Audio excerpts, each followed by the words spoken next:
Hey guys, so আজকে আমি ভিডিওটা পুরোপুরি একটু অন্যরকমভাবে শুরু করছি। হ্যাঁ, আজকে আমি তোমাদের সাথে কিছু কথা শেয়ার করব।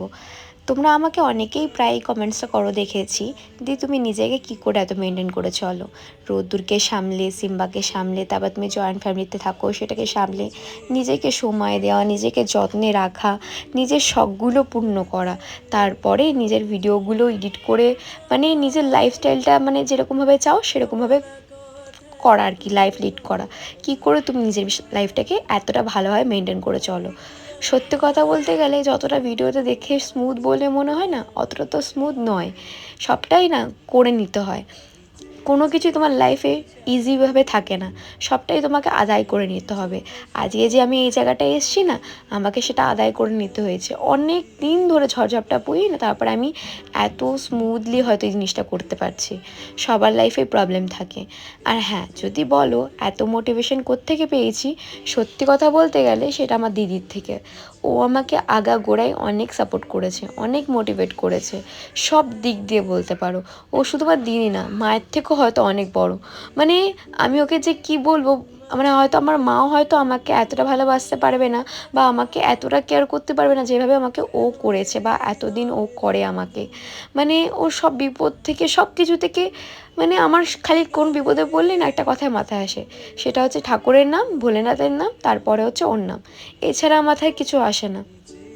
সত্যি আমার মনে হয় আমি এরকম দিদি পেয়ে সত্যি খুব লাকি। সত্যি আমি এটা কিন্তু তারিফ করছি না, যে এটা আমার লাইফে, ও আমার লাইফে অনেক বড় একটা কিছু।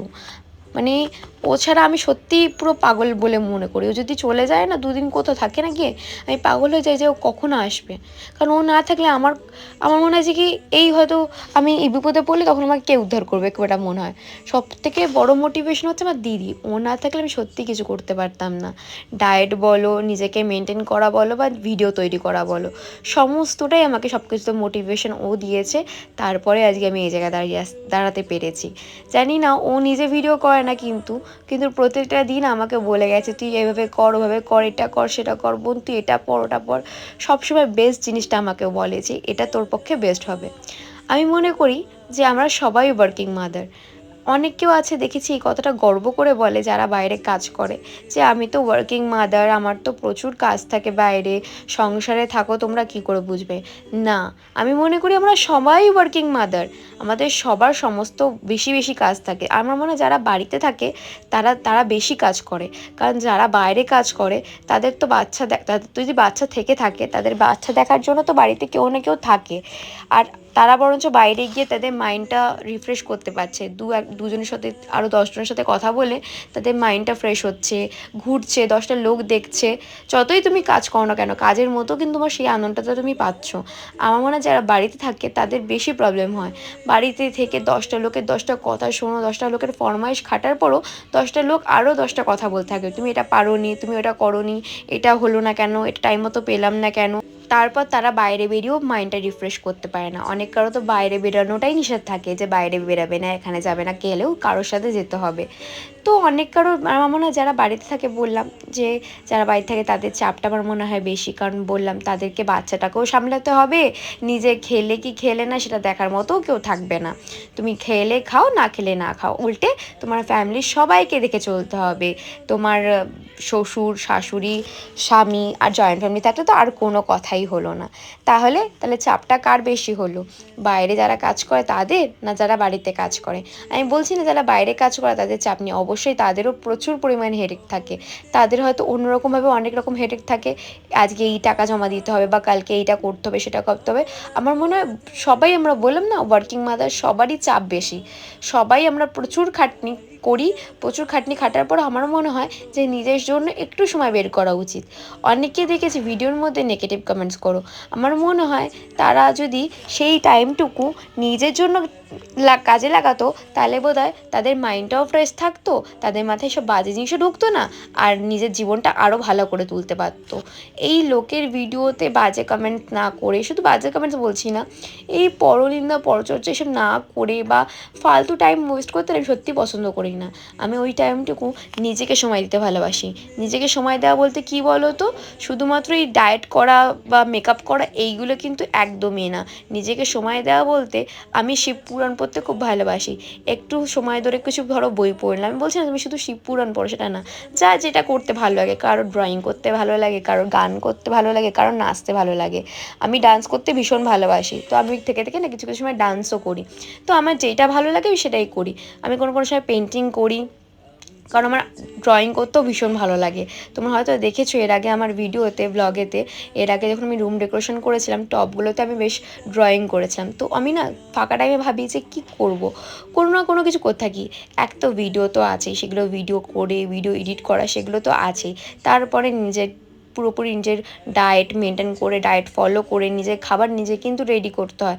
এই না যে আমার বাড়িতে কাজের লোক আছে বলে সে আমার ডায়েটের খাবার রেডি করে দেয়, সে আমার নিজের ডায়েটের খাবার কিন্তু আমাকেই করতে হয়। তো সে বললে হয়তো করে দেবে, সেটা কথা না, কিন্তু আমি মনে করি নিজের হাতে নিজে যতটা পারবে বানাতে, নিজের মতো বানাতে হয়তো কেউই পারবে না, বুঝতে না। তো আমি নিজের খাবার নিজে রেডি করি। তারপরে আমার সিম্বা আছে, দুটো দুটো বাচ্চা। সিম্বা তো আরোই ছোটো রোদ্দুরের থেকে, রোদ্দুরের পড়াশোনা, রোদ্দুরের স্কুল, মানে প্রচুর পরিমাণে হেডেক। তারপরে আমি থাকি জয়েন্ট ফ্যামিলিতে, তারপরে আমার হাজব্যান্ড আছে, সমস্তটা মেনটেন করে না নিজেকে যদি চাও না ঠিক তুমি নিজেকে সময় দিতে পারবে। খালি নিজের চেষ্টা থাকা দরকার যে আমি এটা করব, আমি চাইলে সমস্তটা পারবো, এরকম নেই যে পারবো না। হ্যাঁ মানছি প্রথম প্রথম দিকে সত্যি ইচ্ছা করে না যে এত কিছু খাটাখাটনি করার পর তখন মনে হয় একটুখানি চুপ করে শুয়ে পড়ি।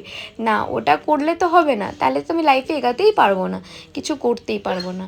যদি সত্যিকারে কিছু করার ইচ্ছে থাকে তাহলে আমাকে মনে করতে হবে এই টাইমটা ওয়েস্ট না করে আমাকে নিজের কাজে লাগাতে। তারপরে না অনেকেই আছে আমি দেখেছি, আমি যে কথাগুলো তোমার সাথে বললাম না, এই কথাগুলো আমি দেখেছি অনেকেও কপি করে। কপি মানে এবার তোমরা হয়তো বলবে দি তোমাকে দেখে হয়তো লোকে ইন্সপায়ার হয়ে তাই হয়তো এই কথাগুলো বলে বা এই কাজগুলো করে। দেখো ইন্সপায়ার হওয়াটা কিন্তু খুব ভালো জিনিস, আর আমিও চাই যে লোকে আমার থেকে দেখে যদি কেউ ইন্সপায়ার হয়, সব থেকে বেশি খুশি বলো তো কে হয় বলো তো, আমিই হই, আর কেউ না। আমিও কিন্তু অনেক কারোর ভিডিও দেখে ইন্সপায়ার হই, কিন্তু আজকে এই জায়গাতে এসেছি তারপরে কিন্তু আজকে এই কথাগুলো বা মানে এইভাবে ভিডিও এত সুন্দর করে বানাতে শিখেছি। সবাই তো প্রথম থেকে শিখে যায় না, সবাই লোকের দেখেই শেখে, কিন্তু কিছু দেখে শেখা আর কিছুটা মানে পুরোটা কপি করে দেওয়া, এগুলো তফাৎ আছে। যেমন বলছি, কোন ক্যামেরা অ্যাঙ্গেল থেকে কীভাবে আমি ভিডিও করি, কি শ্যুট করছি, মানে সারাদিন যদি আমি ধরো পুজো দিয়েই দিনটা কাটাই, লোকে কিন্তু মানে যে কপি করে সে সারাটা দিন পুজো দিয়েই দিনটা কাটায়। আমি এটা বলতে চাইছি, কপি মানে আমি যদি সারাটা দিন আজ যদি খাবারের ভিডিওই দেখাই, সেও সারাদিন পরের দিন দেখবো শুধু খাবারের ভিডিওই দেখাচ্ছে। মানে আমি যেমন ভিডিওতে বলি যে আমি নিজেকে কী করে মেনটেন করে চলি বা আমি নিজেকে মেনটেন করে চলতে ভালোবাসি সবাইকে, আর সত্যি কথা বলতে না আমি সবাইকে নিয়ে সত্যি থাকতে ভালোবাসি, আমি জয়েন্ট ফ্যামিলি থাকতে ভীষণ ভালোবাসি।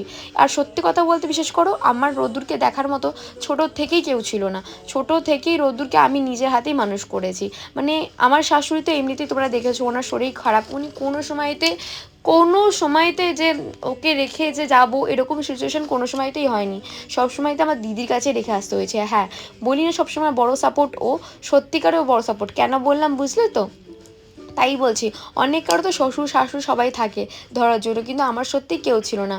আর আমার রোদ্দুরের বয়স আজ নিয়ে 5 বছর হয়ে গেল, এতদিন পর্যন্ত রোদ্দুরকে খাওয়া দাওয়া মানে কোনো ত্রুটি রাখিনি, যে কোনো অযত্ন করেছি, ওকে ফেলে রেখে যে নিজের সাজগোজ করছি বা নিজের ভিডিও করছি কখনোই না। ওকে দেখে ওকে যত্ন করে রেখে দেন তারপরে নিজের কাজটা করেছি। যাই হোক, যেটা বলছিলাম কপি করা বলে এটা কি, যা করছি সেটা সমস্ত যদি তুমি নিজেটাই মানে লোকেরটা ধরে তুলে নিজে কপি করার চেষ্টা করো, তাহলে তো আমার মনে হয় তোমার নিজের মধ্যে তোমার নিজের মধ্যে কোনো পার্সোনালিটি নেই, মানে তোমার মধ্যে কিছু করার যোগ্যতাই নেই যে তুমি লোকেরটা পুরোপুরি কপি করো। নিজের কিছু করার যোগ্যতা থাকলে সেটা শেয়ার করতে পারলে লোকের সাথে খুব আনন্দ লাগে যে হ্যাঁ আমার কিছু যোগ্যতা আছে। লোককে দেখে করবো না কেন, অবশ্যই করব, তাকে দেখে করব, উল্টে আবার তার নামও নেব না যে তাকে দেখে ইন্সপায়ার হয়েছি, এইগুলো তো আমার মনে হয় খুবই ভুল। কারণ এই জিনিসটা আমি সত্যি এর মানে বিরুদ্ধে, কারণ আমি এই জিনিসটা কোনোদিনও করিও না, আর কেউ করলে সত্যি আমার খুব খারাপ লাগে, রাগ হয় না খারাপ লাগে, মনে হয় যে তো এই জিনিসটা আমার থেকে কালকে শুনে গেল, আর আজকে এই জিনিসটা শুনে যাওয়ার পর বা দেখে নেওয়ার পর ভিডিওতে আমার, তারপরে কালকে এই ভিডিওটা বা এই জিনিসটা বলছে, মানে মানুষে কি করে পারে এই জিনিসগুলো করতে, তাই আমি ভেবে না অবাক হয়ে যাই বিশেষ করো। যাই হোক, আজকে অনেক কথা বলে ফেললাম। হয়তো এই ভিডিওটা দেখে অনেক কারো ভালো লাগবে, আবার অনেক কারো খারাপও লাগবে, তাতে আমার কিছু করার নেই। আমার যেটা মনে এসছে সেটাই বলেছি, কারণ এই কথাগুলো আমি অনেক দিন ধরে ভাবি বলবো বলবো করে, আর বলে ওটা হয় না। ভাবি কি দরকার বলে, তা ভাবলাম যে কি না, একটু বলা উচিত। কারণ যারা কপি করে তাদের কি আদৌ কোনো যোগ্যতা আছে নিজের থেকে কিছু করার? আর বিশেষ করে আমি ছোট থেকেই না কাজ করতে ভীষণ ভালোবাসি, ছোট থেকেই।